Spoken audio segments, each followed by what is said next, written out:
आता आपल्या आवडत्या मालिकेचे संपूर्ण भाग मालिका प्रसारित झाल्यानंतर लगेचच पाहू शकता फक्त सन नेक्स्ट वर. भारतातील प्रेक्षकांसाठी मोफत सेवा.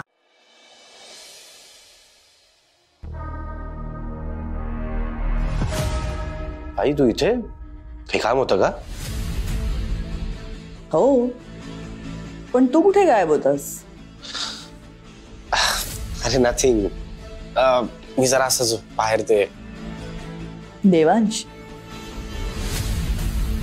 तू बॉस आहेस इथला. खरं तर तू इथे बसून लोकांना ऑर्डर्स द्यायला पाहिजेत. सगळीकडे तू धावायची गरज नाहीये. नाही आई, मी कुठल्या कामाकरता बाहेर नव्हतो गेलो. मग यू रिमेंबर आपण रिसेंटली एका स्कूलला चॅरिटी केली होती. त्या शाळेतनं एक टीचर आल्या होत्या. त्यांना आणखी काही फायनान्शियल हेल्प हवी होती. सो एक चेक साइन केला त्यांच्याकरता आणि मग त्यांना दारापर्यंत सोडायला गेलो होतो. That's it. काय झालं? असं का बघतेस तू माझ्याकडे? तू त्या शाळेतल्या साध्या टीचरला खाली सोडायला गेला होतास. I mean really? तू विसरलायस का की तू देवांश जहागीरदार आहेस? आई अगं, पण आपल्या घरी कोणी आलं आणि त्यांना दारापर्यंत सोडायला जाणं ही तर कर्टसी आहे ना. फार काही नाही आणि मी तेवढंच केलं बस.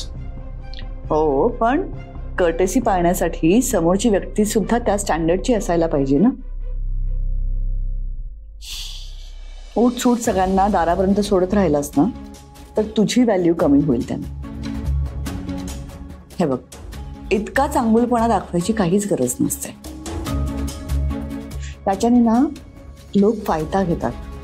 आणि हो, चॅरिटी करताना जरा सावध राहा.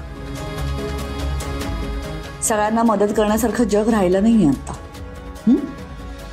पण आई, ती शाळा, तिथला स्टाफ खरंच खूप जेन्युइन आहे आणि मला माहिती आहे ते.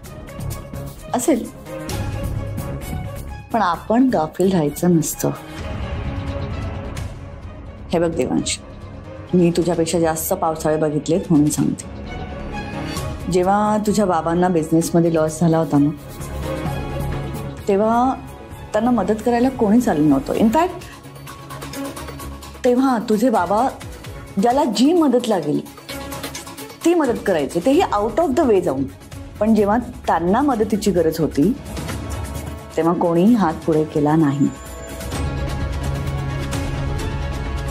आपण देत गेलो ना की समोरच्याचे हात काय सरसावलेलेच असतात. पण आपल्याला कळलं पाहिजे कुठे थांबायचं आणि कुठे द्यायचं. करेक्ट आहे आई. तू जे बोलतेस ते अगदी करेक्ट आहे. मुद्दा पटलाय मला तुझा. पण त्या शाळेतल्या स्टुडंट्सला शिक्षणाची खरंच खूप गरज आहे काही. आणि आपल्याकडे तर सगळंच आहे ना, भरपूर आहे. आणि मला सांग, समुद्रातनं एक बकेट पाणी जर काढलं तर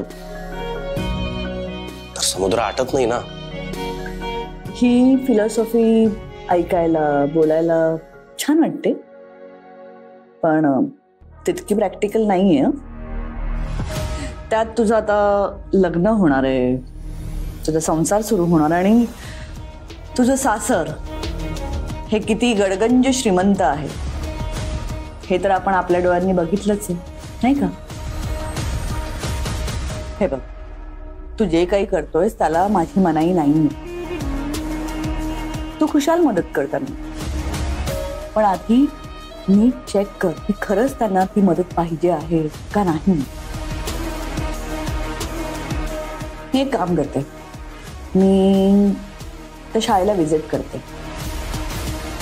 एकदा का माझी खात्री पटली की तू चेक पास कर. ओके? फेअर इनफ, चालेल. बाय द वे, तू इथे कशी काय? काही काम होतं? हो,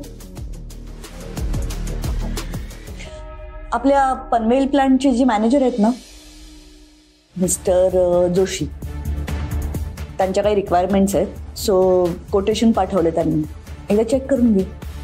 या शुअर.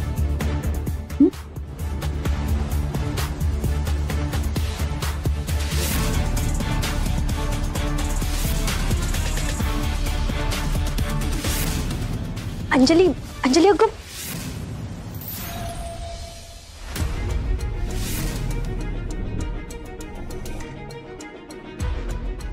अंजली माझा हात सोड. काय मूर्खपणा चाललाय हा. सोड. जोपर्यंत तू माझी पाठ सोडत नाहीस ना तोपर्यंत मी तुझा हात सोडणार नाहीये. अगं तू समजतेस तसं काही नाहीये. हे बघ मी तुला सांगते, काही सांगायची गरज नाहीये. मला जे बघायचं होतं ना ते बघितलं मी माझ्या डोळ्यांनी. तू प्रत्येक वेळेस अर्धवट अर्थ घेऊन त्याचं कन्क्लुजन करायला का जातेस ग? मी इथे आले होते कारण तुला माझ्या देऊला भेटायचं होतं. आता माझं लग्न ठरलंय ना त्याच्यासोबत, म्हणून तुझ्या पोटात दुखतंय, म्हणून काही कारण शोधून आमचं लग्न मोडायचं. हा एवढंच प्लॅनिंग आहे ना तुझं, म्हणून सारखी त्याच्या मागे मागे फिरत असतेस ना तू.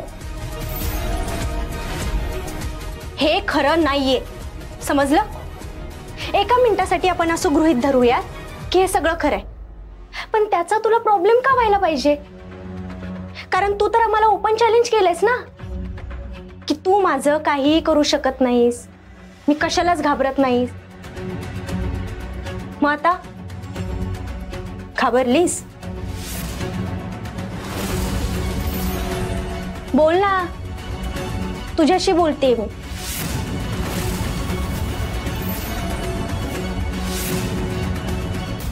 बोल बोल ना. ए तू ना जास्त शहाणपणा करू नकोस. मी तुला चॅलेंज दिलं होतं तेव्हा तू काय म्हणालीस की चॅलेंज पेक्षा मला देवावर जास्त विश्वास आहे.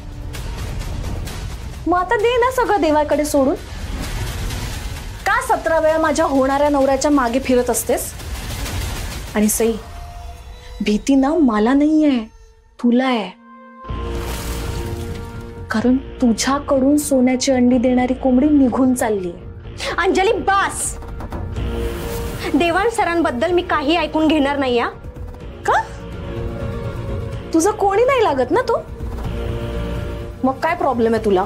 हे बघ, त्यांचा आणि माझा संबंध जरी नसला ना तरी ते एक चांगले व्यक्ती आहेत, त्यामुळे त्यांच्याबद्दल बोलताना तोंड सांभाळून बोलायचं. आणि हो, आहे त्यांचं आणि माझं नातं मैत्रीचं, पण तुझ्यामुळे ना मला ते प्रामाणिकपणे निभवता येत नाही. आईची शपथ घेतल्यामुळे मला शांत बसावं लागतंय. पण तू हा विचार केलास का, जेव्हा ही गोष्ट देवान सरांना समजेल तेव्हा काय होईल? केलास? ए तू तू तू मला घाबरवू नकोस. ते जे काय होईल ना ते मी बघून घेईन. तू ना ही जी मध्ये लुडबुड करतेस ना ती थांबव.